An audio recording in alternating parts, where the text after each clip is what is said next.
गलती का तो कोई चांस ही यहाँ नहीं है, ये एक प्लान डेलिब्रेट एक्ट जो है लग रहा है। लेकिन अब ये डेलिब्रेट एक्ट किसने किया और मकसद उसका क्या था वहाँ करने का, उसने अचीव क्या किया है डेलिब्रेट एक्ट करने से, क्या आप कहेंगे?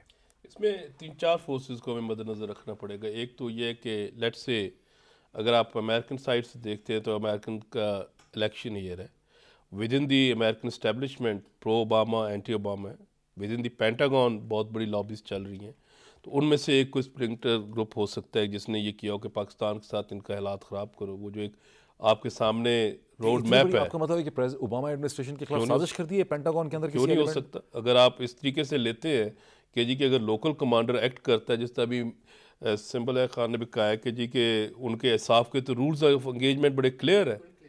जिस तरह ये कह रहे हैं कि जी के वहाँ पे अगर फायर होता है तो कहीं से भी लोकल, तो कहीं से तो डायरेक्शन आई है। दूसरा, जब आप एयर कवर लेते हैं तो एयर कवर ये नहीं है कि आपने अपना मोबाइल उठाया और कॉल किया। एयर कवर के लिए सर्टन कमांड हेड पे आपकी कम्युनिकेशन होती है, उसके बाद आपका एयर कवर आता है और फिर एयर कवर सस्टेन आया है। एक तो ये नहीं कि क्विकली आया और फिर वो सस्टेन रहा है। अब ये जो चीज़ें हैं, ये सारी चीज़ें आपको दो तीन तरफ ले जाती हैं। एक तो ये भी हो सकता है कि विद इन दी अफगानिस्तान एक और फोर्स मूव कर रही है, जिस तरह जिसको आप कह सकते हैं कि नॉर्दर्न अलायंस कम इंडियंस कम इनके अपने स्प्लिंटर ग्रुप्स मिल के एक वहाँ पे मैप, उन्होंने रोड मैप बनाया हुआ है। और ये 10 साल की जंग रही है, इसके अंदर एक बड़े इंटरेस्ट ग्रुप समर्ज कर गए हुए हैं। ये आप इतना इजी नहीं है कि आप कहें कि जी कि वो इंटरेस्ट ग्रुप्स जिनको आप माफियाज भी कह सकते हैं, with in the uniform mafias होते हैं।